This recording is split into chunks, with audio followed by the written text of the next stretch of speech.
My 14-year-old daughter uses a wheelchair. She was sitting quietly on our front sidewalk drawing with sidewalk chalk. She was making pretty flowers and smiling on a nice sunny day. Then Karen from the HOA came walking fast toward our house. She started yelling, "Chalk is not allowed. You're making the sidewalk dirty and breaking the rules." My daughter looked up and said in a soft voice, "I'm sorry. I will clean it up right away." Karen got very, very angry. She walked right up to my daughter and kicked her hard in the face with her shoe. My daughter's head snapped back. Blood came from her nose and mouth. She cried loud in pain and held her face with both hands. Tears ran down her cheeks. She called out, "Daddy, my face hurts so bad." Karen stood over her and said, "Now you'll learn to obey the rules." She looked proud of herself. She did not know that at that exact moment, a military truck stopped in front of the house. Out stepped a tall man in uniform. My husband, a Navy SEAL who just came home early from a long mission.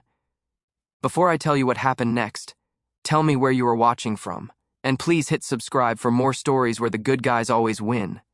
My 14-year-old daughter sat near the edge of our front walk in her wheelchair, a small box of sidewalk chalk resting in her lap. She had chosen the brightest colors first: pinks, yellows, soft blues.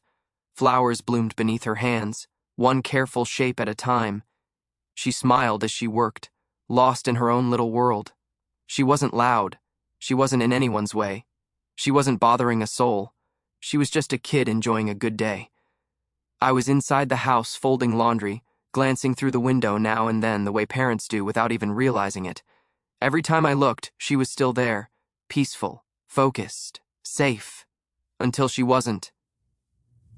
Fast footsteps echoed sharply against the pavement. Not playful, not casual, angry. I looked up just in time to see her, Karen from the HOA, marching toward our house with purpose, her posture stiff, her face already twisted in irritation. She walked like someone who believed the sidewalk belonged to her. Her voice cut through the calm air like a siren. "What do you think you're doing?" My daughter looked up, startled. Her chalk slipped from her fingers. "You can't draw there," Karen snapped. "That's against the rules. You're making a mess." My daughter blinked, confused, then swallowed nervously.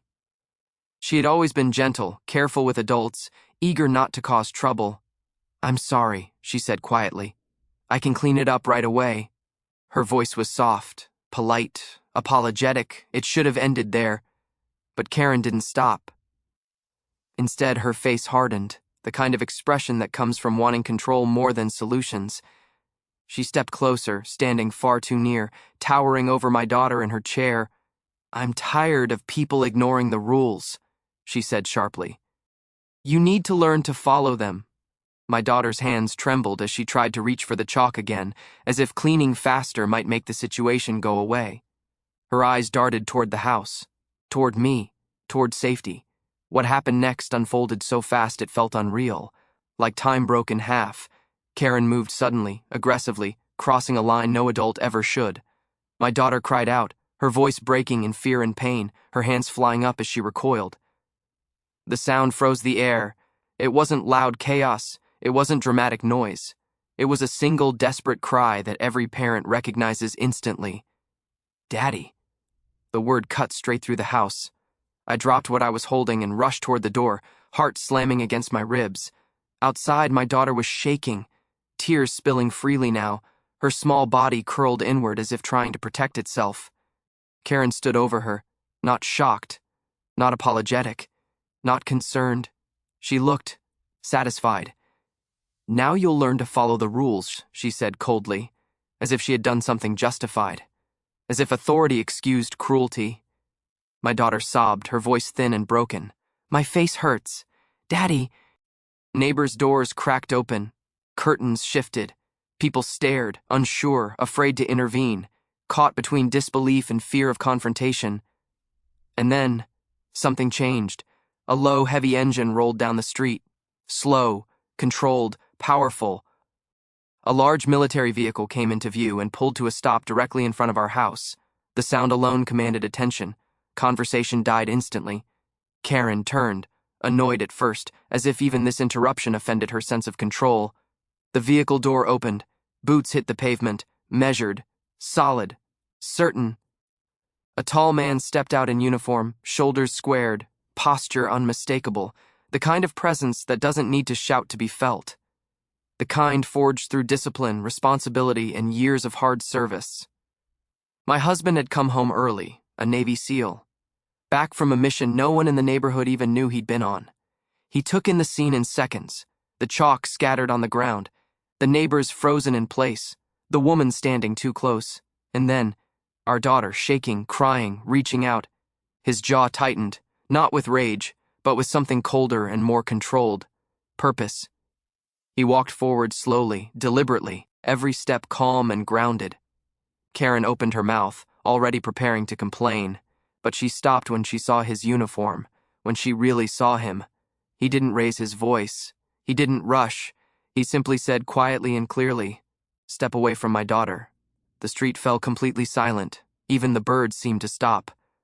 For the first time since she had arrived, Karen hesitated, and in that hesitation, everything began to change, because she had no idea who she had just crossed, and she had no idea that this moment, this exact moment, was the beginning of consequences she could never talk her way out of. The sound of the truck engine settling into silence felt heavier than any shout. It wasn't loud. It wasn't dramatic, but it carried weight, the kind that makes people stop moving without knowing why. The door of the military vehicle opened slowly. Boots touched the pavement with a firm, deliberate step. My husband stepped out. He didn't rush. He didn't scan wildly. He didn't say a word at first. His movements were calm, controlled, and precise, the kind shaped by years of discipline where chaos had once meant life or death. His uniform was still pressed from travel, the fabric marked with dust from the road, the insignia catching the sunlight. For a brief moment, no one spoke. The neighbors who had been peeking from behind curtains leaned forward. Phones hovered in uncertain hands. Even the air felt like it had thickened, as if the whole street had paused to watch what would happen next.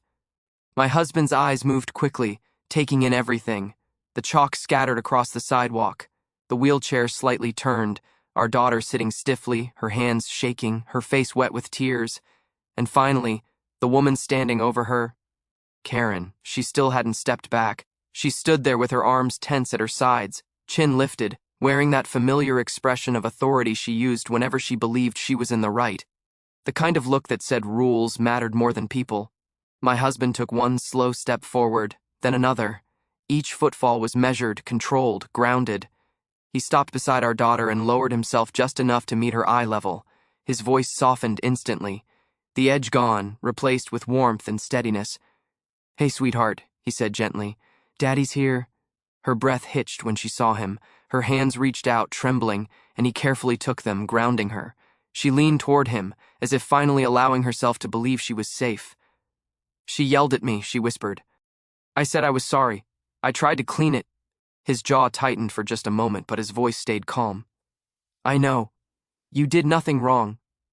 He turned his head slightly, just enough to look at the woman standing over them. "Please step back," he said, still calm, still quiet. Karen scoffed. "I don't have to step anywhere," she snapped. "This is an HOA matter." She was violating community rules, and someone needed to correct her behavior. The word correct hung in the air, heavy and wrong. A few neighbors shifted uncomfortably. Someone across the street whispered, "That's not okay." Another raised their phone a little higher. My husband stood up slowly. He didn't square his shoulders in threat. He didn't raise his voice. But something in his posture changed, like a door quietly closing. "Ma'am," he said evenly, "this is a child." Karen crossed her arms. "I don't care how old she is. Rules apply to everyone. You people always think you're exempt." The sentence landed badly, very badly. A murmur spread through the small crowd now forming along the sidewalk. Windows opened. Doors cracked wider. People were no longer pretending not to see. My husband took a step closer, stopping at a respectful distance. "Let me be very clear," he said, his voice firm but controlled. "You do not speak to her like that. And you do not approach her again." Karen laughed nervously, though her eyes flicked toward the truck behind him. "Oh, please, you can't intimidate me with a costume," she said. "I deal with rule breakers all the time." That was when she finally noticed the details. The insignia, The name patch, the posture that wasn't pretend, the way his presence seemed to anchor the entire space. Her confidence wavered, just a fraction. He didn't correct her, didn't argue, didn't threaten. Instead, he looked past her toward the neighbors. "Did anyone see what happened?" he asked calmly. For a heartbeat, no one spoke. Then a woman across the street stepped forward. Her voice shook, but she spoke clearly. "I saw it. The girl was just drawing. She wasn't bothering anyone." Another neighbor added, "She apologized. She was trying to clean it up." Someone else said quietly, "This isn't the first time she's acted like this." Karen turned sharply. "That's not true." But the spell had broken. More voices followed. "I saw her yelling. She was way too close to that child. This went too far." Karen's face flushed. She opened her mouth, then closed it again. Her authority, the thing she relied on, was slipping. My husband crouched again beside our daughter, keeping his body between her and everyone else. "You're safe," he whispered. "I've got you." She nodded weakly, clutching his sleeve. The street had gone completely quiet again, but it was a different silence now, one filled with attention, witnesses, and accountability. My husband reached into his pocket and pulled out his phone, not aggressively, not dramatically, just calmly. "I'm calling this in," he said. Karen stiffened. "You don't need to do that. This can be handled internally." He looked up at her, his expression steady and unreadable. "No," he said. "It can't." And for the first time since she'd arrived, Karen looked genuinely uncertain, because the rules she hid behind were no longer protecting her, because this wasn't tea about chalk anymore, and because the man standing in front of her wasn't someone she could intimidate, outtalk, or bully into silence. This was only the beginning. The moment my husband ended the call, the air on the street changed again. Not louder, not calmer, heavier, the kind of heaviness that settles when truth is about to surface and no one can stop it. Karen stood stiffly near the sidewalk, arms crossed too tightly, jaw clenched as if holding back words she could no longer. Her control, her confidence, once loud and sharp, now flickered unevenly. She glanced from face to face, realizing she was no longer alone with her version of the story. People were watching, really watching. The first neighbor to step forward was Mrs. Alvarez from across the street. She had lived there longer than almost anyone and usually avoided conflict. Her hands trembled slightly as she spoke, but her voice carried. "I saw the whole thing," she said. "The girl was just drawing. She wasn't bothering anyone. She even apologized." Karen snapped her head toward her. "That's not what happened." Mrs. Alvarez didn't back down. "It is, and you know it." A quiet murmur rolled through the small crowd now forming along the sidewalk. Doors were fully open now. A man leaned on his porch railing. Someone across the street held a phone chest high, recording silently. Another neighbor spoke up, a younger man who had only moved in months earlier. She wasn't causing trouble. "You came at her fast, way too fast." Karen laughed sharply, but it sounded forced. "You people didn't see everything. You don't understand how the HOA works." A woman near the corner shook her head. "We understand enough." Each sentence chipped away at the authority Karen had wielded for so long. For years, people had tolerated her outbursts, her notes, her threats of fines and violations. Most stayed quiet because it was easier. But now a line had been crossed. My husband stayed beside our daughter, one hand resting protectively near her shoulder. He didn't interrupt. He didn't guide the conversation. He simply let the truth surface on its own. Our daughter kept her eyes on him, her fingers still curled around his sleeve. Her breathing slowly began to steady as the tension shifted away from her and onto the situation itself. Karen noticed. Her voice rose again. "This is getting ridiculous. You're all over Ray. Acting. She was breaking the rules. And I corrected her. That's my job." "Your job isn't to scare children," someone said quietly. Karen spun toward the voice. "I didn't scare her." The words hung there, hollow. A pause followed, long enough to feel uncomfortable. Then a man from 2 houses down spoke, his tone firm. "She was crying. We all heard her." Another neighbor nodded. "Yeah, my wife ran to the window when she heard it."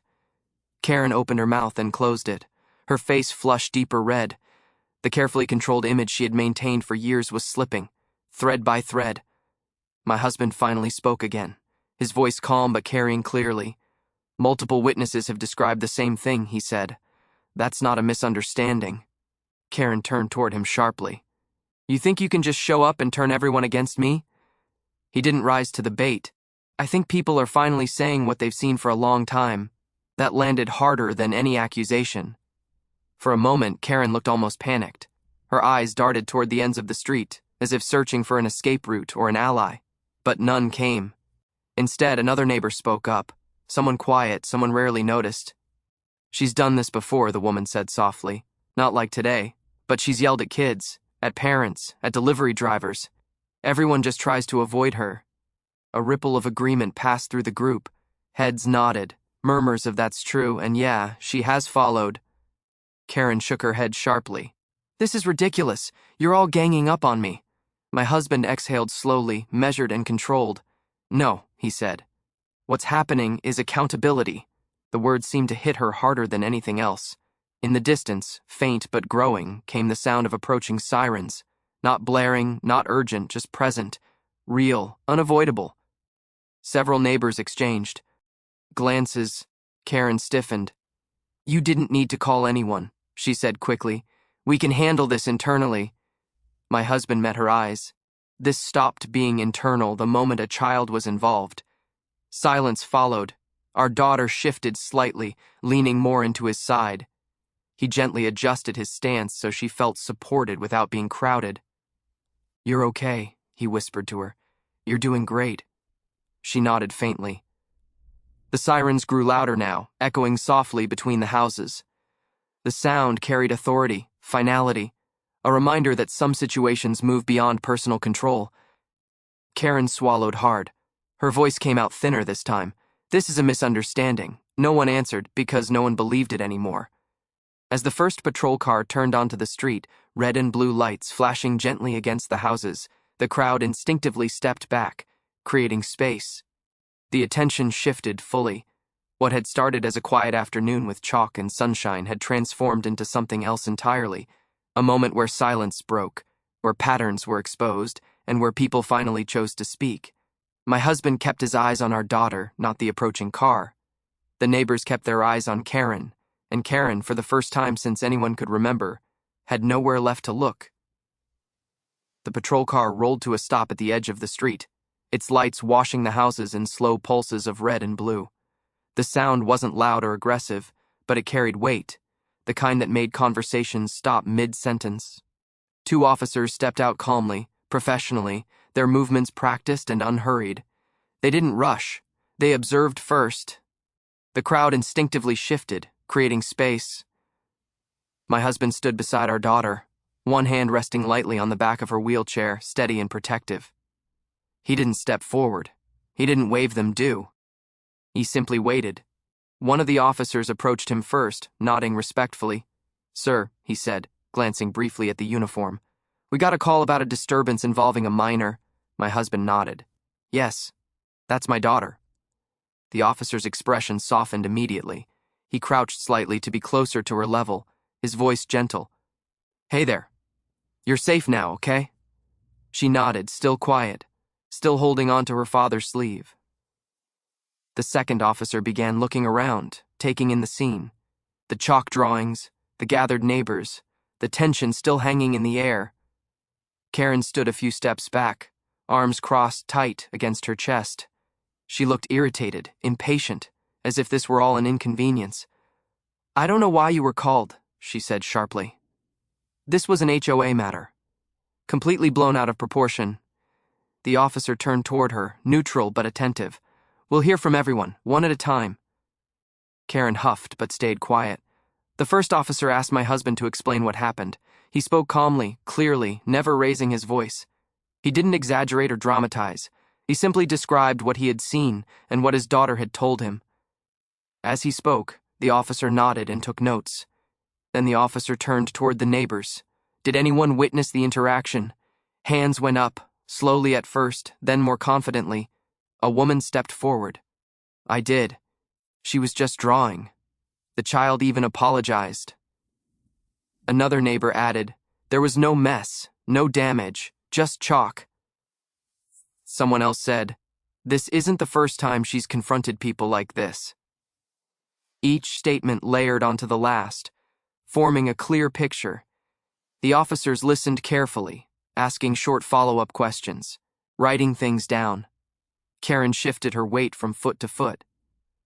When it was her turn to speak, she straightened her shoulders and lifted her chin. You're exaggerating, she said quickly. I was enforcing HOA rules. That's my responsibility. People here ignore them constantly. The officer nodded slowly.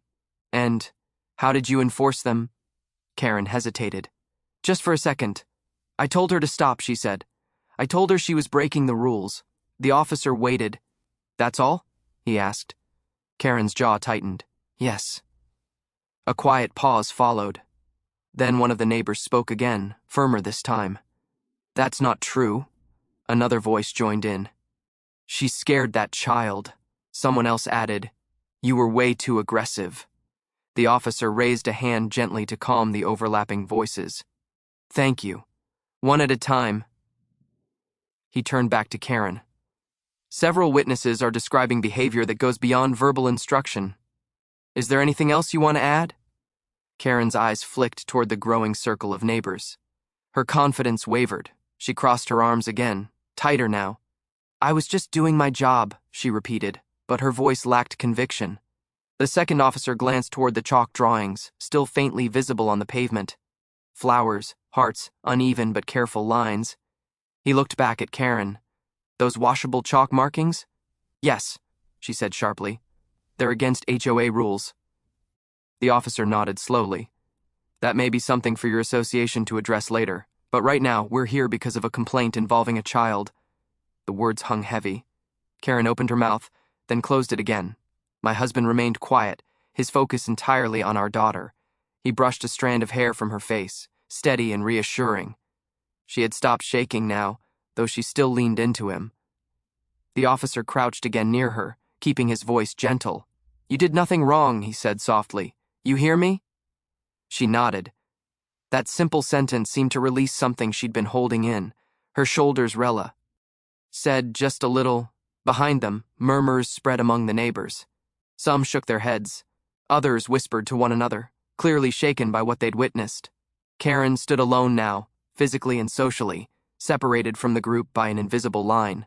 The officers stepped aside to speak quietly with each other. Their conversation was low, professional, deliberate. They nodded occasionally, glancing at their notes.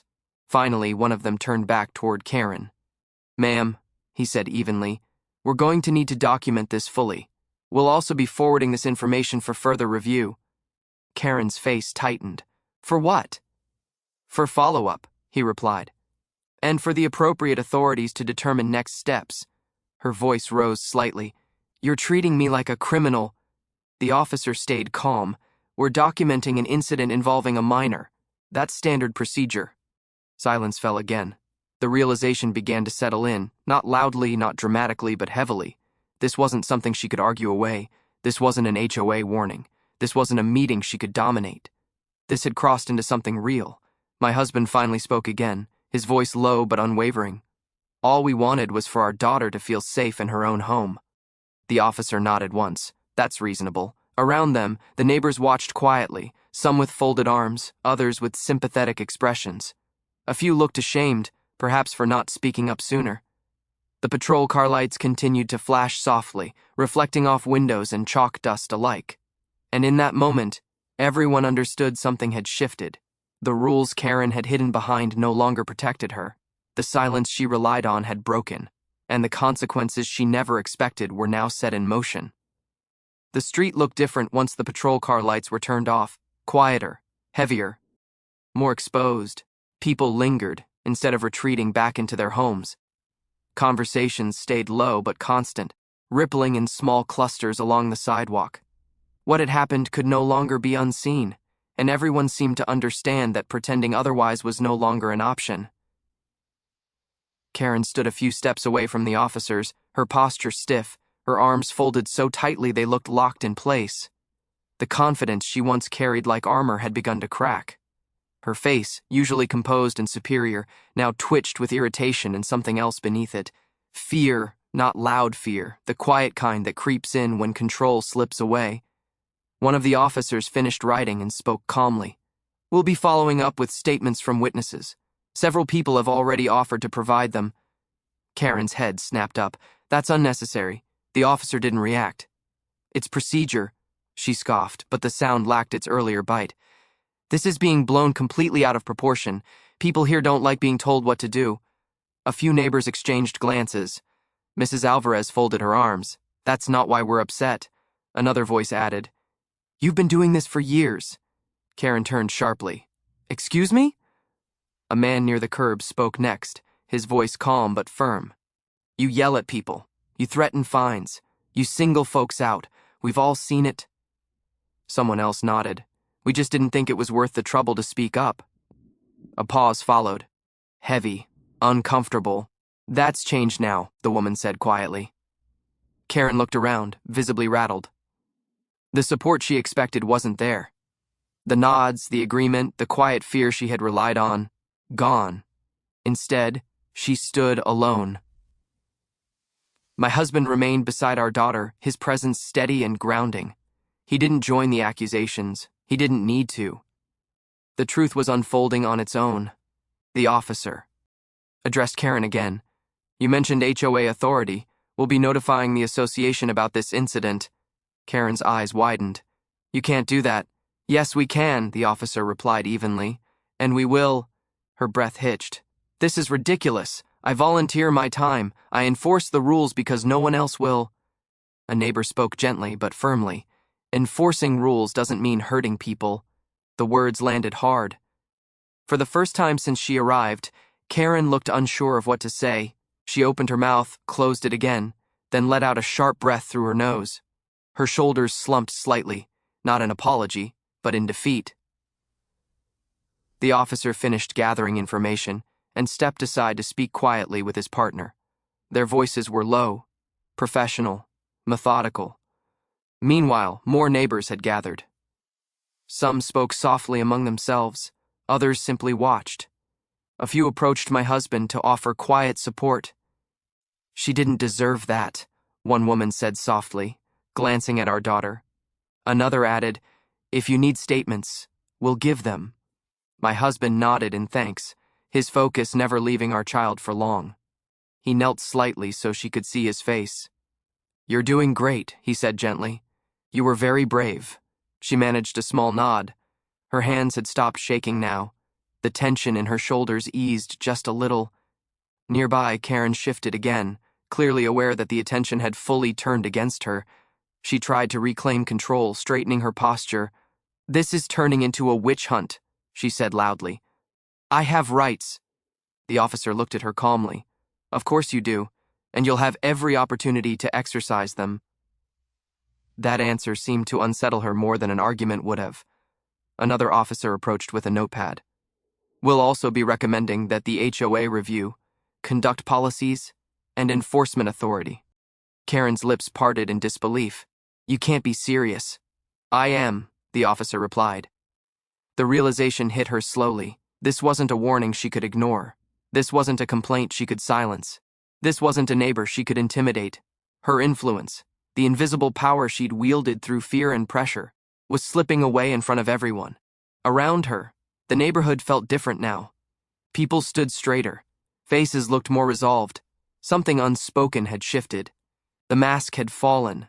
The image of authority she'd worn so carefully had cracked, revealing what lay beneath. Someone who had gone too far and could no longer hide behind rules. As the officers prepared to leave, one of them turned back to my husband. If you need anything else, he said, don't hesitate to reach out. My husband nodded. Thank you. The officers returned to their car. The engine started again, quieter this time, less dramatic. When they drove away, the street didn't return to normal. It couldn't. Neighbors lingered, exchanging words, offering support. Someone brought a bottle of water. Another asked softly if our daughter was okay. Karen stood apart now, no longer the center, no longer in control. She avoided eye contact.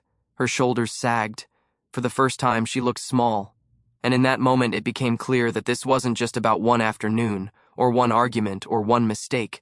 It was about accountability finally catching up, about silence finally breaking, about a community realizing it had more power together than it ever had alone. And as my husband gently guided our daughter toward the house, her hand still in his, the message settled quietly over the street. The rules had changed, not written ones, human ones. The street didn't return to normal right away. Even after the patrol car disappeared around the corner, something lingered in the air. Not fear, not anger, but awareness. The kind that settles in after a truth has finally been spoken out loud. People stood in small groups, talking quietly. Some nodded to each other in understanding. Others looked thoughtful, shaken, as if replaying moments from the past they had once ignored. My husband guided our daughter slowly toward the front door. His hand never left hers. Every step was careful, patient, protective. When she reached the porch, she paused and looked back once, as if making sure the world behind her had truly changed. Inside, the house felt warmer, safer. He helped her settle onto the couch and brought her a glass of water. She took a sip, then another, her breathing finally steady. The tension that had wrapped around her all afternoon began to loosen. "You're okay now," he said gently. "You did nothing wrong. Not Todd." Not ever." She nodded, eyes glossy but calm. "I thought I was in trouble." His expression softened. "You were never in trouble." Outside, the low murmur of neighbors' voices drifted through the open window. Someone laughed softly, not out of humor, but relief. The kind that comes when something heavy has finally been lifted. Across the street, Karen stood alone near the curb. No one stood beside her now. No one rushed to reassure her. She looked smaller somehow, her posture collapsed inward, her certainty gone. A few neighbors glanced her way, then looked back down, unwilling to engage. The power she once carried had drained quietly, without ceremony. Later that evening, as the sun dipped low and painted the houses in gold, a few neighbors approached our door. They came gently, respectfully, one at a time. "I just wanted to say I'm sorry," Mrs. Alvarez said, her hands clasped together. "We should have spoken up sooner." Another neighbor nodded. "We all should have—" My husband thanked them, not with anger or blame, but with calm sincerity. What matters is what happens next. And something was happening next. Word spread quickly through the neighborhood. Messages appeared in the community group. Conversations started that had never happened before. People compared experiences, realized patterns, recognized behavior they had once brushed off. By the next day, the HOA board issued a notice calling for an emergency meeting. It was brief, careful, official, but its meaning was clear. Karen was being removed from any enforcement role pending review. The message didn't celebrate, it didn't accuse, it simply stated facts, and somehow, that made it more powerful. When my daughter read it later, she looked up quietly. "Does that mean she can't yell at people anymore?" My husband smiled gently. "It means she doesn't get to hurt people and call it rules." That night, after dinner, we went back outside together. The sidewalk had been washed clean earlier in the day, but my daughter brought her chalk anyway. She hesitated at the edge of the concrete, looking up at us for reassurance. I nodded. So did her father. She smiled, small at first, then wider, and began to draw again. This time she drew a house. Then she drew 3 figures standing together in front of it, one tall, one medium, one small. She added a sun in the corner, brighter than before. A neighbor walking by paused and smiled. "That's beautiful," she said. My daughter beamed. The world didn't magically fix itself that night. Things rarely do. But something important had shifted. A line had been drawn, not in chalk but in conscience. Boundaries had been named. Voices had been heard. And silence, once used to protect bad behavior, had finally been broken. Later, when the house grew quiet and the lights were low, my daughter curled up beside her father on the couch. She rested her head against his arm and sighed, the deep, tired sigh of someone finally safe. "Daddy?" she asked softly. "Yes, sweetheart? You came home right when I needed you." He kissed the top of her head. "I always will." Outside, the street settled into stillness again. But it was a different kind of quiet now, not the fragile silence of fear, but the steady calm of accountability. The chalk drawings would fade with time, but what happened that day wouldn't, because sometimes change doesn't arrive loudly. Sometimes it arrives in the form of people finally speaking up, of standing together, of choosing kindness over control, and of a child learning, not through fear but through love, that she mattered enough for the world to stop and listen. The end.